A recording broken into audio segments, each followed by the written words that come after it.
దేవుని నామకు మహిమ కలుగును గాక. మనం ఈరోజు లేఖన భాగము అపోస్తల కార్యములు 17వ అధ్యాయము 30వ వచనం చదువుకుందాం. ఆ అజ్ఞాన కాలములను దేవుడు చూచిచున్నట్లుగా ఉండెను. ఇప్పుడైతే అంతటను అందరూ మారు మనసు పొందాలని మనుషులకు ఆజ్ఞాపించున్నాడు. ఆమేన్. దేవునికి స్తోత్రం. హల్లెలూయా, హల్లెలూయా. మన ప్రభువును ప్రియరక్షకుడును మన కొరకు త్వరగా మేఘవాహనల మీద రాబోతున్నటువంటి నజరేయుడైన యేసుక్రీస్తు దివ్యనామంలో శాంతి టీవీలో అనుదినము ప్రతిరోజు ప్రసారం అవుతున్నటువంటి ఉదయం 8 నుంచి 8:30 వరకు, సాయంకాలము 4 నుంచి 4:30 వరకు, ఒక్క శనివారం మాత్రం 3:30 గంటల నుంచి 4 గంటల వరకు ప్రసారం అయ్యేటువంటి ఆయన హెచ్చవలసి ఉన్నది, హీ మస్ట్ ఇంక్రీజ్ అనేటువంటి ఈ కార్యక్రమ రెగ్యులర్ వీక్షకులైన అప్పుడప్పుడు వీక్షకులైన మీ అందరికీ, ప్రస్తుత వీక్షకులైన మీ అందరికీ కూడా ప్రత్యేకమైన వందనాలు తెలియజేస్తున్నాను. దేవుని స్తోత్రం. హల్లెలూయా. మరొక పర్యాయము అనగా మరొక ఎపిసోడ్లో మీ ముందుకు రావడానికి ప్రభు నాకు సహాయం చేశాడు. అందును బట్టి నేను దేవుని స్తుతిస్తున్నాను. ఆయన హెచ్చవలసి ఉన్నది, మనము తగ్గవలసి ఉన్నది. ఆయన హెచ్చవలసి ఉన్నది, ప్రతి టీవీ స్పీకర్ తగ్గవలసి ఉన్నది. ఆయన హెచ్చవలసి ఉన్నది, ప్రతి దైవజనుడు, ప్రతి పాస్టర్, ప్రతి అపోజల్, ప్రతి ప్రాఫెట్ తగ్గవలసి ఉన్నది. ఆయన హెచ్చవలసి ఉన్నది. ఎప్పుడు? నిన్న నేడు నిరంతరము ఆయన హెచ్చవలసి ఉన్నది. త్రికాలములలో, భూత భవిష్యత్తు వర్తమాన కాలములలో కూడా ఆయన హెచ్చవలసి ఉన్నది. ఆయన కుమారుడు అయినప్పటికీ కూడా ఆయన హెచ్చవలసి ఉన్నది. ఆయన తండ్రి కాదు కదా, ఆయన పరిశుద్ధాత్మ కాదు కదా అని మనం ఇలా త్రిత్వాన్ని మనం విడదీసి విభజించి మనం ఆలోచించాల్సిన అవసరం లేదు. ఆయన కుమారుడు హెచ్చించబడాలి అనగా తండ్రి హెచ్చించబడాలి అనగా పరిశుద్ధాత్ముడు త్రిత్వంలోని ముగ్గురు హెచ్చించబడాలి, దేవుడు హెచ్చించబడాలి. మనము దేవుని పోలిక స్వరూపం చొప్పున చేయబడిన మనము తగ్గించబడాలి. మనం తగ్గించబడాల్సిన అవసరం ఉంది. మనల్ని మనం హెచ్చించుకుంటూ ఉంటాం, మనల్ని మనం గొప్ప చేసుకుంటూ ఉంటాం, అతిశయిస్తూ ఉంటాం, మేమే గొప్ప అనుకుంటాం, మమ్మల్ని మించిన వాళ్ళు లేరు అనుకుంటాం. ఇటువంటి భావనలో నుంచి మనం బయటపడాల్సిన అవసరం ఉంది అనే సంగతిని మీకు జ్ఞాపకం చేస్తున్నాను. దేవుని స్తోత్రం. మీరు మీ కుటుంబ సభ్యులందరూ క్షేమంగా ఉన్నారని నేను భావిస్తున్నాను. శాంతి టీవీ కార్యక్రమాలు రెగ్యులర్గా చూస్తూ ఉండండి. ఉదయకాలపు మన కార్యక్రమం చూస్తూ ఉండండి. ఈ లింక్స్ మీ ఫ్రెండ్స్కి షేర్ చేయండి. పరోక్షంగా నేను ప్రత్యక్షంగా మీ దగ్గరకు వచ్చి వాక్యం చెప్తుండొచ్చు, అనగా స్టూడియోలో నిలబడి మీ కొరకంటూ వాక్యం బోధిస్తూ ఉండొచ్చు. కానీ అదే సమయంలో మీరు ఈ లింక్స్ షేర్ చేసినప్పుడు కొంతమంది విని ఈ కార్యక్రమాలు చూసి దీవించబడే అవకాశం ఉంది. వారు అలా దీవించబడినప్పుడు ఆ బ్లెస్సింగ్ మీకు కూడా ఉంటుంది అనే సంగతిని గుర్తు చేస్తున్నాను. దేవుని స్తోత్రం. హల్లెలూయా. నిన్నటి ఎపిసోడ్లో మనము కొన్ని మిస్కాన్సెప్షన్స్ అనగా కొన్ని దురభిప్రాయాల గురించి, కొన్ని చెడు అభిప్రాయాల గురించి, కొన్ని సదభిప్రాయాలు కాని వాటి గురించి మనం ఆలోచించాం. అనగా అభిప్రాయాలన్నింటినీ మనం అంగీకరించలేము, సదభిప్రాయాన్ని మనం అంగీకరించవచ్చు. విమర్శలన్నింటినీ మనం అంగీకరించలేము, సద్విమర్శను అంగీకరించవచ్చు. సదభిప్రాయాన్ని మనం సంతోషంగా స్వీకరించాలి. దురభిప్రాయాలు ఉన్నాయే అనగా అది ఫిలాసఫికల్గా కావచ్చు, అది థియోలాజికల్గా కావచ్చు, ఇంకా ఫిజికల్గా కావచ్చు, ఏ విధంగానైనా ఈ దురభిప్రాయాల్లో నుంచి మనం బయటపడాల్సిన అవసరం ఉంది. దురభిప్రాయంలో నుంచి సదభిప్రాయంలోకి రావాల్సిన అవసరం ఉంది. ఏదేదో అనుకుంటాం, అపోహల్లో ఉంటాం, దేవుడు అలాగా, దేవుడు ఇలాగా. కీర్తన గ్రంథము 50వ అధ్యాయంలో నీవు ఇట్టి క్రియలు చేసినను, ఇటు పనులు చేసినను నేను మౌనంగా ఉంటుని, దేవుడు మౌనంగా ఉన్నాడు కదా అని, దేవుడు శీఘ్రంగా శిక్షించలేదు కదా అని భావించి, దేవుడు ఏముందిలేండి మనలాంటోడే కదా, పెద్ద చూసి చూడనట్టుగా ఉంటాడుగా, ఓవర్లుక్ చేస్తాడు కదా, ఆ దినములో, ఆ కాలములో, అజ్ఞాన కాలములో దేవుడు చూసి చూడనట్టుగా ఊరుకున్నాడు కాబట్టి ఇప్పుడు కూడా అదే విధానంలో కొనసాగుతున్నాడని అనుకుంటున్నారేమో. నేను ఎన్ని వరుసగా మీరు చేసిన వాటన్నిటినీ మీ ముందు పెట్టి మిమ్మల్ని గద్దిస్తాను. దేవుని స్తోత్రం. దైవ సాన్నిధ్యాన్ని మర్చిపోయి, దేవుని జోక్యాన్ని, దేవుని కార్యాన్ని మర్చిపోయినట్లయితే నేను మిమ్మల్ని చీల్చివేయడానికి సిద్ధంగా ఉన్నాను అని దేవుని వాక్యం ద్వారా మనం అర్థం చేసుకోగలం. దేవుని స్తోత్రం. హల్లెలూయా. దురభిప్రాయాలు కొన్నిటిని మనం ఆలోచించాము. దేవుడు దేవాలయాల్లో నివసిస్తాడు అనేటువంటి ఒక దురభిప్రాయం. దేవుడు నివసింపగలడు, ఎక్కడైనా నివసింపగలడు, కానీ అలాగని అక్కడ ఆయన ఉండడు. కారణం ఏంటంటే ఆయన చెప్పినటువంటి విధానం, తన కుమారుని ద్వారా, యేసుక్రీస్తు ద్వారా చెప్పించిన విధానం, 2, 3 నా నామములో ఎక్కడ కూడుకొని ఉంటారు. Minimum number of people when they gather in Jesus name, in his name, then his presence would be revealed. Either you recognise it or not, నువ్వు గుర్తించినా గుర్తించకపోయినా స్తోత్రం, ఆయన ప్రత్యక్షం అవుతాడు. ఆత్మలో ఆయన యొక్క ప్రెజెన్స్ని, సాన్నిధ్యాన్ని నువ్వు సెన్స్ చేయాలి. దేవుని స్తోత్రం, హల్లెలూయా. మనం ఆలోచిస్తున్న విషయాల్లోకి వచ్చేద్దాం. ఒకటి, దేవుడు దేవాలయాల్లో ఉంటాడు, దేవాలయాల్లో మాత్రమే ఉంటాడు అని కొంతమంది, లేదా దేవాలయాల్లో కూడా ఉంటాడని కొంతమంది. కానీ అదే సమయంలో దేవుడు స్వర్గంలో ఉంటాడని, మన మధ్యలో ఉంటాడని, మన లోపల ఉంటాడని, అంతటా ఆయన వ్యాపించి ఉన్నాడు అనేటువంటి సత్యాలు మనం బైబిల్ ప్రకారం అర్థం చేసుకోవచ్చు. ఒకటి, దేవుడు దేవాలయాల్లో నివసిస్తాడు, అందుకోసమే దేవుని కోసం ఇన్ని గుళ్ళు కడుతున్నారు. మన దేశము గుళ్ళతో సంపన్న దేశంగా ఉంది, పేదవారితో సంపన్న దేశంగా ఉంది. ధనికులతో సంపన్న దేశంగా లేదు, కానీ దరిద్రులతో సంపన్న దేశంగా ఉంది. పేదలు ఉన్నటువంటి ధనికమైన దేశం ఇది. A rich country with more poor people. అనగా ఇక్కడ ధనవంతులు తక్కువ, ధనవంతులు ఎక్కువ ఉండాలని నియమమే లేదు. అలాగని 50% ధనవంతులు 50% పేదవాళ్ళు ఉండాలి, సమానంగా షేర్ చేసుకునే అవకాశం ఉందనే సామ్యవాదాన్ని, సోషలిజాన్ని నేను బోధించడం లేదు. అలాగని తారతమ్యాలు ఉండాలని నేను చెప్పడం లేదు. సామాజిక ఆర్థిక అసమానతలు తొలగిపోవాలి. లేనివాడికి ఉన్నవాడు ఇవ్వాలి, పంచిపెట్టాలి, ఇవ్వాలి. తనకు లేకుండా ఇవ్వాల్సిన అవసరం లేదు. తను ఉంచుకొని, తను నిలువ ఉంచుకొని, తను దాచుకొని, మిగిలినవి కొద్ది ఎక్స్ట్రాగా ఉన్నవి, అదనపుగా ఉన్నవి ఇవ్వచ్చు, తప్పేం లేదు. ఒకటి, దేవుడు దేవాలయాల్లో ఉంటాడు అనేటువంటి, నివసిస్తాడు అనేటువంటి అభిప్రాయము. రెండవది, దేవుడు మనుషుల చేత సేవించబడువాడు. అనగా మనుషుల సేవ ఆయనకు అవసరం. ఆయనకి మనుషుల సేవ యొక్క అవసరత లేదు. కారణం ఏంటంటే దేవదూతల సేవ నిత్యము, ఆయనకి నిరంతరము, ఏమాత్రం ఆగిపోకుండా ఎడతెక్క ఆయనకు దేవదూతల సేవ లభ్యమవుతున్నప్పుడు, మనలాంటి మనుషుల యొక్క శరీర సంబంధుల యొక్క, శరీరములో నివసించే వారి యొక్క సేవ ఆయనకి ఎందుకు అవసరం? కానీ మన చేత సేవ చేయించుకుంటున్నాడు. అవసరం లేదు, అవసరం లేదని ఆయన అనలేదు, కానీ అవసరం లేదు అన్నట్టుగా ఆయన ఉండగలడు. ఆయనకు అవసరం లేదు. He don't want any service of men. కారణం ఏంటంటే ఈ లోకానికి వచ్చినప్పుడు పరిచారము చేయించుకొనుటకు కాదు, చేయడానికి వచ్చాడు. చేయించుకొనుటకు వచ్చేవాళ్ళు బోల్డ్ మంది ఉన్నారు, కానీ చేయడానికి వచ్చింది ఆయన ఒకడే. He came to the world, he came into the world to do service, to serve the people. పాపులకు సేవ చేయడానికి, పాపులను పాపంలోంచి బయటికి రప్పించడానికి, పాపులను గట్టెక్కించడానికి, పాపపు ఊబిలో నుంచి పైకి తీసుకొచ్చి బండ మీద నిలబెట్టడానికి, సర్వీస్ కోసం, స్పిరిచువల్ సర్వీస్ కోసం. రొట్టెలు ఇవ్వడం, చేప ముక్కలు లేకపోతే రొట్టె ముక్కలు ఇవి పంచడం అనేటువంటి సోషల్ సర్వీస్ కోసం కాదు. ఈరోజు సోషల్ సర్వీస్ మీద ప్రజలు దృష్టి పెట్టారు. మంచిదే సోషల్ సర్వీస్, అలాగని రెండింటిని బ్యాలెన్స్ చేసుకోమని నేను చెప్పడం లేదు.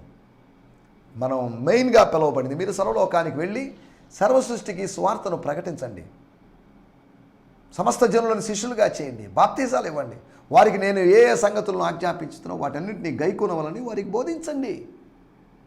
వాళ్ళకి బట్టలు పంచండి, బిస్కెట్లు ఇవ్వండి, రైస్ బ్యాగులు ఇవ్వండి, వారికి ఇంకా ఏదేదో చేయండి, వాళ్ళకి మెడిసిన్స్ ఇవ్వండి అనేటువంటి విధానాలు. అప్పుడు ఆ రోజుల్లో రైస్ యొక్క అవసరత, అంటే వీట్ యొక్క అవసరత, ఓట్స్ యొక్క లేకపోతే బార్లీ యొక్క అవసరత ఉంది. అవసరత ఉన్నప్పటికీ కూడా వాళ్ళకి డబ్బులు ఇవ్వండి, వాళ్ళకి ధాన్యం ఇవ్వండి, లేకపోతే వాళ్ళకి బట్టలు ఇవ్వండి, వాళ్ళకి ఇంకా ఏదో ఒకటి చేయండి, వాళ్ళకి ఇల్లు కట్టించండి. సోషల్ వర్క్స్ ఉన్నాయి రిలీజియన్లో, ప్రతి మతంలో సాంఘిక కార్యకలాపాలు ఉన్నప్పటికీ కూడా స్తోత్రం, హల్లెలూయా. మనం ప్రాముఖ్యంగా we are called to evangelize the people, we are called to disciple the people. దేవుని స్తోత్రం, హల్లెలూయా. We are called to equip the people. దీన్ని మర్చిపోయి మనం సోషల్ సర్వీస్ అంటూ దీని వెనకాల వెళ్ళి వేల డబ్బులు ఖర్చు పెట్టి, కొన్నిసార్లు ఇంత ఖర్చు పెట్టినప్పటికీ సువార్త చెప్పేటువంటి ఆపర్చునిటీ దొరక్కపోవడం విచారకరమైన విషయం. కొన్ని సంవత్సరాల క్రితం ఎక్కడో చోటకి వెళ్ళి వాళ్ళకి ఏదో రైస్ బ్యాగ్ అవి ఇవ్వాలని వెళ్ళినప్పుడు వాళ్ళు చెప్పారు, మాకేం చెప్పొద్దండి, ఊరినే ఇచ్చేసేయండి, ఊరినే ఇచ్చేసి వెళ్ళిపోండి, ఫోటోలు కూడా తీసుకోవద్దు అన్నట్టుగా చెప్పారు. చూడండి, మనం ఒక సదభిప్రాయంతో వెళ్ళాం, ఏదో ఫండ్ రైజింగ్ కోసం కాదు మనం వెళ్ళింది, కానీ అక్కడ వాళ్ళు కనీసం సువార్త చెప్పడానికి, ప్రార్థన చేయడానికి కూడా అవకాశం లేదు. అలాగని మనం ఇస్తున్నాము కదా అని యేసు ప్రభువుని గురించి ఉపన్యాసము లేకపోతే ఓకదంపుడు ప్రసంగాలు చేయమని కాదు. వాళ్ళ ఒక ఫిజికల్ నీడ్స్ చేస్తున్నాం. ఆ ఫిజికల్ నీడ్స్కి పరిమితి లేదు. సోషల్ వర్క్స్కి ఉన్నటువంటి లిమిట్స్ని మనం అర్థం చేసుకోవాలి. సోషల్ వర్క్ చేయడం తప్పని నేను అనలేదు. సోషల్ వర్క్ చేసేవాడిని చేయనివ్వండి. క్యాథలిక్ ఆర్గనైజేషన్ సోషల్ వర్క్ బాగా చేస్తున్నాయి. వాళ్ళు క్రిస్టియానిటీలో భాగమని ఎంచబడుతూ సోషల్ వర్క్ చేస్తున్నాం కాబట్టి ప్రొటెస్టెంట్ గ్రూప్ అనేటువంటి ఒక వర్గం నిలబడగలిగింది. దేవుని స్తోత్రం. ఒకవేళ క్యాథలిక్ గ్రూప్ వాళ్ళని మనము మార్తమ్మల్లాగా పోల్చి, ప్రొటెస్టెంట్ గ్రూపుని మరియమ్మల్లాగా పోల్చి, అలా పోల్చాల్సిన అవసరం జస్ట్ మీకు అర్థం కావడం చెప్తున్నాను. అలా పోలిస్తే మనకు కావలసిన ఒక ఇంట్లో బేతనియాలో ఆ ఇద్దరి యొక్క అవసరం ఉంది. అలాగే ఈ క్రిస్టియానిటీ నిలదొక్కుకోవడానికి, క్రిస్టియానిటీ సర్వైవ్ కావడానికి, ఎగ్జిస్ట్ కావడానికి మార్తా మరియల అవసరం ఉంది. క్యాథలిక్ అండ్ ప్రొటెస్టెంట్ల యొక్క అవసరం ఉంది. కానీ ఎవరైనా కానీ, క్యాథలిక్ అయినా ప్రొటెస్టెంట్ అయినా కానీ రక్షింపబడాల్సిన అవసరం ఉంది. యేసుక్రీస్తును అంగీకరించాల్సిన అవసరం ఉంది. దేవుని స్తోత్రం, హల్లెలూయా. స్పిరిచువల్ వర్క్ అండర్లోకి రావాల్సిన అవసరం ఉంది అనే సంగతి మీకు గుర్తు చేస్తున్నాను. మూడవదిగా మనం ఆలోచిస్తున్నట్టు విషయము, దేవుడు అందరికీ కాదు, కొందరికి సమీపస్తుడు. ప్రార్థనా పరులు అనబడిన వాళ్ళకో, భక్తులు అనబడిన వాళ్ళకో, పరిశుద్ధులు అనబడిన వాళ్ళకే సమీపస్తుడు, మిగతా వాళ్ళకి దూరస్తుడు అన్నట్టుగా ప్రవర్తించేవాడు ఉన్నారు. ఆయన నాకు సమీపంగా ఉన్నాడు, so I could be a mediator between God and man అని భావించేవాడు. That's wrong. దేవుని స్తోత్రం, హల్లెలూయా. దేవుడు అందరికీ సమీపంగా ఉంటాడు. ఇశ్రాయేలు జనమంతటిని గురించి రాయబడింది ద్వితీయోపదేశకాండము 4వ అధ్యాయంలో. ఆయన మనకు సమీపంగా ఉన్నట్టు ఏ జనమునకు వారి దేవుడు సమీపంగా ఉన్నాడు అనే ప్రశ్న, మోషే గారి ప్రశ్న మనం చూస్తున్నాం. He so close to us. Close రిలేషన్లో మనతో ఉండాలని ఆయన ఆశపడుతున్నాడు. అదే సమయంలో మనము అటువంటి ఆశ కలిగి ఉండాలి. అప్పుడు మనం క్లోజ్ రిలేషన్లో ఉండగలం. కేవలం ఆయన అనుకుంటే సరిపోదు, కేవలం మనం అనుకుంటే సరిపోదు. ఇద్దరు అనుకున్నప్పుడు ఇద్దరు ఒక ఫెలోషిప్ చేయగలరు, సహవాసాన్ని చేయగలరు. తర్వాత మనం ఆలోచించినట్టు విషయము, దేవుని సంతానమై ఉండడం, being God's children. We are children of God. ప్రతి మనిషి కూడా దేవుని బిడ్డే, దెయ్యం బిడ్డ కాదు. ప్రతి మనిషి దేవుని బిడ్డే. క్రైస్తవులు మాత్రమే కాదు, ఎవరైనా సరే దేవుని బిడ్డే. ఎందుకంటే సృష్టిలో ఆరంభంలో మతాలు లేవు. ఆదాము క్రిస్టియనా, లేకపోతే ఆదాము జూనా, లేకపోతే యాడమ్ ఎవరు అని మనము చెప్పలేము, చెప్పకూడదు. మతము పుట్టకముందే మనిషి పుట్టాడు. మనిషి పుట్టిన తర్వాతే మతం వచ్చింది. మనిషి పుట్టిన తర్వాతే డినామినేషన్ వచ్చింది. మనిషి పుట్టిన తర్వాతే కులం వచ్చింది. కులం పుట్టి మానవుడు పుట్టలేదు. ముందు దేవుడు 5 రోజుల నిర్మాణ క్రమంలో మానవునికి కావలసిన ఎవరిని సిద్ధపరుస్తున్నప్పుడు, సమకూరుస్తున్నప్పుడు, అప్పుడు కులాన్ని, మతాన్ని సిద్ధపరచలేదు దేవుడు. కులము, మతము అనేవి మానవుల యొక్క నిర్మాణాలు, మానవుల యొక్క సృష్టిలే కానీ దైవ సృష్టి కాదు. Religion and denomination or caste are the creations of man. They are not creations of, they were not created by God. దేవుని స్తోత్రం, హల్లెలూయా. దేవుని సంతానమై ఉండడం, that is a blessing. We should be the children of God. Children of God అంటే it's a relation, it's a close relation, ఒక సన్నిహిత సంబంధం. తర్వాత మనం ఆలోచించేది దేవత్వాన్ని ఆపాదించడం గురించి. ఏదో బొమ్మలను చూసి, ఏవో విగ్రహాలను చూసి, వేటినో చూసి, ఇలా ఉన్నాయి, లుక్ ద డివినిటీ, వాటి యొక్క దేవత్వాన్ని చూడండి అని భావించడం. ఏఐ అనేటువంటి ఆర్టిఫిషియల్ ఇంటెలిజెన్స్ అనేటువంటి టెక్నాలజీని ఉపయోగించి బొమ్మను కదిలేటట్టు, బొమ్మను నవ్వేటట్టు, బొమ్మను వేరు వేరు రూపాల్లో చేయగలిగినప్పుడు దానికి దేవత్వాన్ని ఆరోపించడం, ఏదో శక్తియుక్తులను ఆరోపించడం అనేది కరెక్ట్ కాదు అనే సంగతిని మీకు గుర్తు చేస్తున్నాను. దేవుని స్తోత్రం. నిన్న మనం ఆలోచించిన విషయాలవి. నేటి ధ్యానం కొరకే అపోస్తుల కార్యములు 17వ అధ్యాయము 30వ వచనం, book of acts 17th chapter verse 30. స్తోత్రం, స్తోత్రం. ఆ అజ్ఞాన కాలములను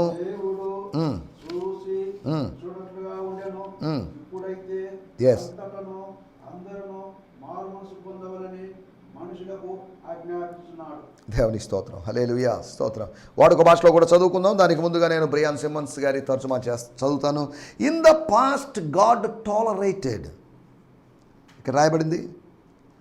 అనగా టాలరేటెడ్ అంటే ఇక్కడ ఫుట్ నోట్లో రాయబడింది, deliberately paid no attention to. దాన్ని పెద్దగా పట్టించుకోలేదు, దాన్ని చూసి చూడనట్టుగా ఉన్నాడు.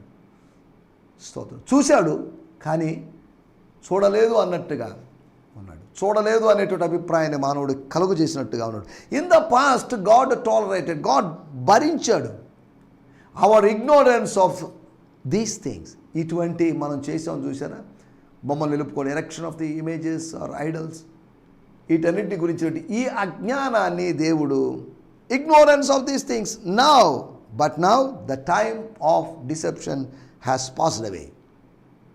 గతించిపోయింది. ఏం గతించిపోయింది? ద టైమ్ ఆఫ్ డిసెప్షన్, మోసపూరితమైన కాలము, మోసపు కాలము, చెడ్డ కాలము గతించిపోయింది.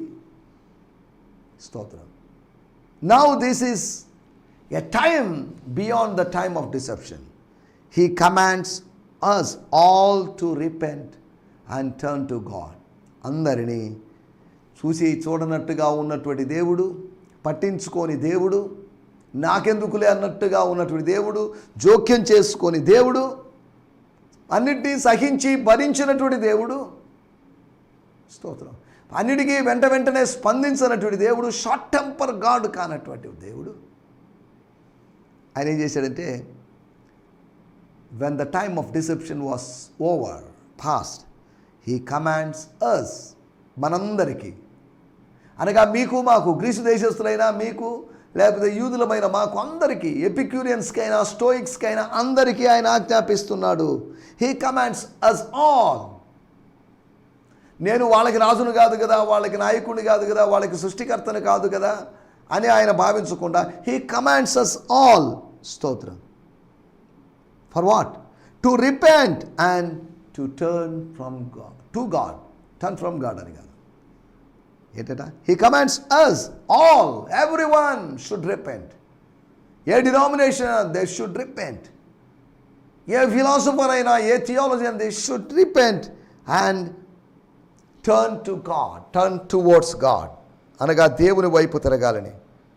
That is to turn away from idolatry and worship the true God. అపోస్తల కార్యములు 17వ అధ్యాయము 30వ వచనాన్ని మనం చదువుకున్నాం. దేవుని స్తోత్రం, హల్లెలూయా, స్తోత్రం. ఈ సమయంలో మనం చదువుకుందాం, వాడుక భాషలో చదువుకుందాం. అపోస్తల కార్యములు 17వ అధ్యాయం 30వ వచనం.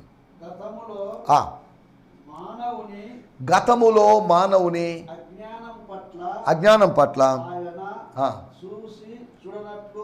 ఆయన చూసి చూడనట్లు ప్రవర్తించాడు. కానీ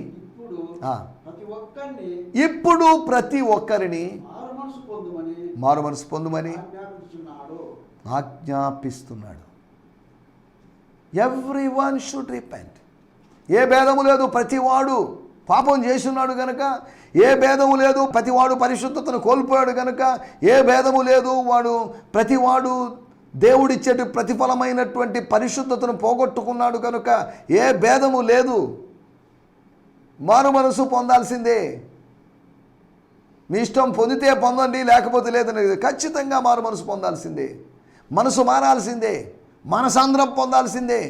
మనం తిరగండి, మనసు తిప్పుకోండి, మనసు మార్చుకోండి, మనసు మళ్లించుకోండి, ఆలోచనలు మళ్లించుకోండి, ఆలోచించండి, వాక్యానుసారంగా ఆలోచించండి, సువార్త ప్రకటిస్తున్న విధంగా ఆలోచించండి. లోకానుసారంగా ఆలోచించొద్దు, లోక మర్యాదను అనుసరించొద్దు, ప్రత్యేకంగా ఆలోచించండి, మనసు మార్చుకోండి. Change your mind. మీ బాడీని మీరు మార్చుకోలేరు. ఒకవేళ శస్త్రచికిత్స ద్వారా, ప్లాస్టిక్ సర్జరీ ద్వారా మీ అవయవాలను ఏదైనా మార్చుకోగలరేమో, కానీ మనసును మార్చుకోలేరు. కానీ ఆ మనసును వాక్యం ద్వారా,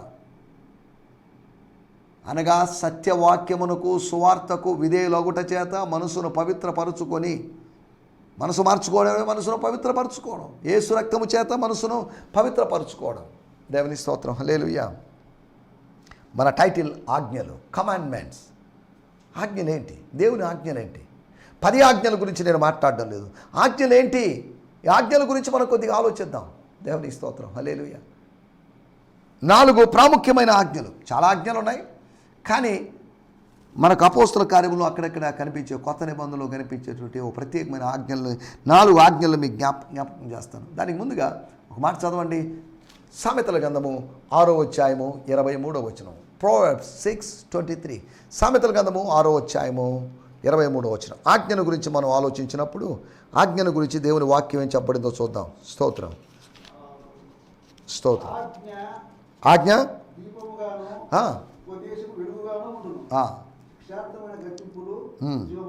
చాలండి.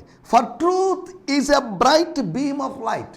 ఆజ్ఞ అని కాదు, ఫర్ ట్రూత్, సత్యము అనేది bright beam of light shining in to every area of your life.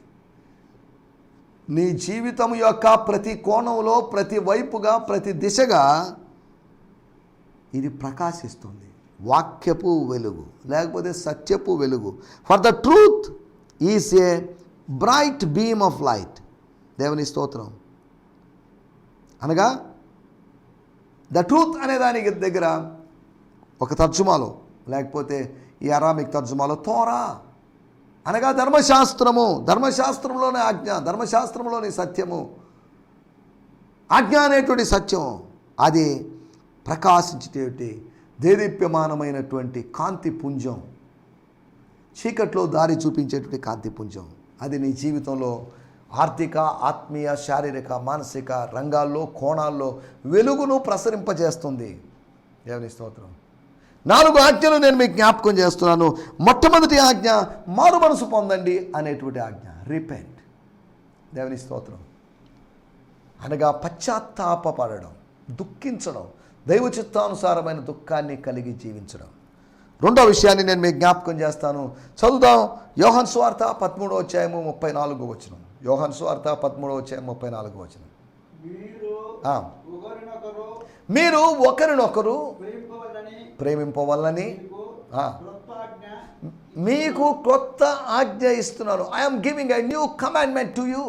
New commandment.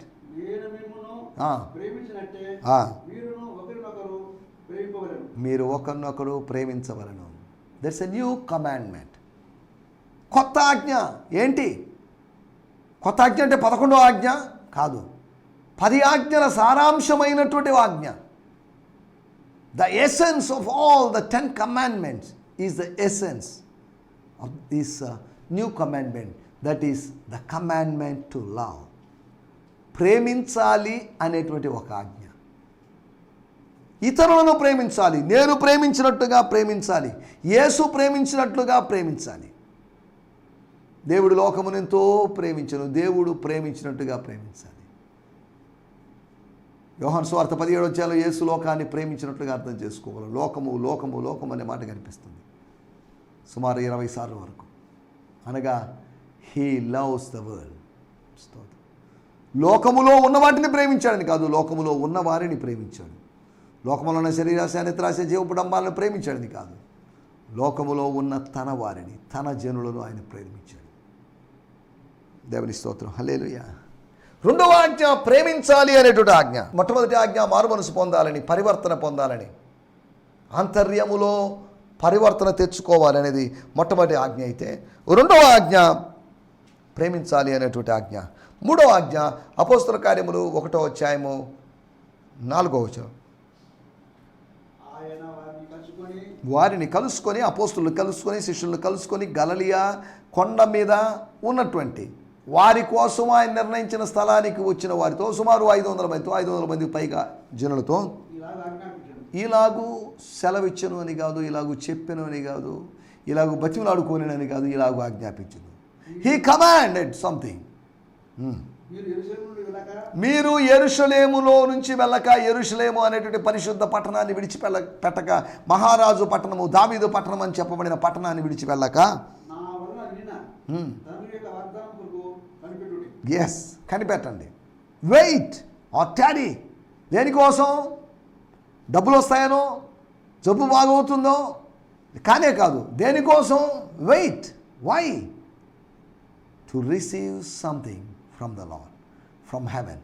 తండ్రి దగ్గర నుంచి ఏదో పొందుకోవాలని కనిపెట్టండి. You wait there, you stay there, stay at Jerusalem.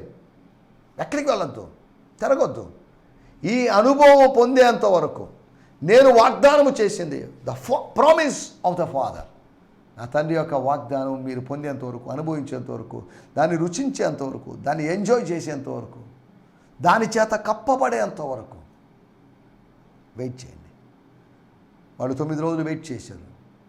10వ రోజు జరిగిన సంగతి, అనగా అపోస్తుల కార్యములు 2వ అధ్యాయంలో జరిగిన సంగతి మనకు తెలుసు. దేవుని స్తోత్రం. ఒకటి మారు మనసు పొందమనేటువంటి ఆజ్ఞను మనం చూస్తున్నాం. 2వ ఆజ్ఞ ప్రేమించమనేటువంటి ఆజ్ఞ. 3వ ఆజ్ఞ కనిపెట్టమనేటువంటి ఆజ్ఞ. Wait or tarry in the Jerusalem. మనము యెరూషలేములో కనిపెట్టడం లేదు, నూతన యెరూషలేము కొరకు కనిపెడుతున్నాం. We are not waiting in Jerusalem or at Jerusalem, but we are waiting for the new Jerusalem, నూతన యెరూషలేము కోసం. అనగా అది స్వతంత్రంగా ఉన్నది, అది పైన ఉన్నది, అది మనకు తల్లి లాంటిది కనుక వీఆర్ వెయిటింగ్ ఫర్ దాట్. స్తోత్రం, హల్లెలూయా. 4వ విషయం నేను చెప్పి ముగిస్తాను. అపోస్తుల కార్యములు 10వ అధ్యాయము 42వ వచనం. ఎస్, దేవుడు సజీవులకును మృతులకును న్యాయాధిపతినిగా నియమించిన వాడు ఈయనే ఎస్ అని ప్రజలకు ప్రకటించి సాక్ష్యం ఇవ్వాలని మాకు ఆజ్ఞాపించారు. ప్రజలకు ప్రకటించి, జనులకు ప్రకటించి దృఢ సాక్ష్యం ఇవ్వాలని మాకు ఆజ్ఞాపించును. అపోస్తలమైన మాకు పేతురు, యోహాను ఇలాంటి వాళ్ళు కొంతమంది ఉన్నారు. వీళ్ళకి ప్రభు ఆజ్ఞాపించాడు. ఏమని ఆజ్ఞాపించాడు? దేవుడు సజీవులకును, అనగా లివింగ్ వన్స్కి, డెడ్కి న్యాయాధిపతిగా నియమించినవాడు. Judge, Jesus is the judge. ఒక దినాన్ని నిర్ణయించాడు, ఒక వ్యక్తిని నిర్ణయించాడు, న్యాయాధిపతిగా నియమించినవాడు ఈయనే అని ప్రజలకు, స్తోత్రం, హల్లెలూయా, ప్రకటించి దృఢ సాక్ష్యం ఇవ్వాలని మాకు ఆజ్ఞాపించను. సాక్ష్యం ఇవ్వండి, యేసును గూర్చి సాక్ష్యం ఇవ్వండి. అంత్య దినాల్లో యేసును గురించినట్టు, యేసు ఏమవుతాడు అనే దాన్ని గురించి. ఖురాన్ ప్రకారం జలప్రళయ దినమున, ఖయామత్ కా దిన్లో ఏమవుతుంది అనే దాని గురించి ప్రజలకు తెలియజేయండి. దేవుని స్తోత్రం, హల్లెలూయా. నా మాటలు నేను ఇక్కడ ముగిస్తున్నాను. మనం ఆలోచించిన విషయాలు: మారు మనసు పొందండి అనేటువంటి ఆజ్ఞ. 2వది మనం ఆలోచించిన ఆజ్ఞ ప్రేమించండి అనేటువంటి ఆజ్ఞ. 3వది కనిపెట్టండి, పరిశుద్ధాత్మ అభిషేకం కోసం కనిపెట్టండి అనే ఆజ్ఞ. 4వది సాక్ష్యం ఇవ్వండి అనేటువంటి ఆజ్ఞ. కాబట్టి ఇటు ఆజ్ఞలు పొందుకొని ఆజ్ఞలు నెరవేరుస్తూ ముందుకు సాగడానికి ప్రభు మనందరికీ సహాయం చేయనుగాక. ఆమేన్. హల్లెలూయా, హల్లెలూయా, హల్లెలూయా. మీ అందరికీ ఈ సందేశము మీకు ఆశీర్వాదకరంగా ఉందని నమ్ముచున్నాము. ప్రార్థన అవసరతల కొరకు మమ్మల్ని సంప్రదించవలసిన మా చిరునామా గిద్యోన్ మిషన్ చర్చ్, 6వ వీధి, శాంతినగర్, నెల్లూరు 4, ఆంధ్రప్రదేశ్. పిన్ 524004. మా ఫోన్ నంబర్లు 7036443613 మరి ఒక నంబర్ 9392293010. మా ఈమెయిల్ ఐడి gfihmi2015@gmail.com. దేవుడు మిమ్మును ఆశీర్వదించునుగాక. ఆమేన్.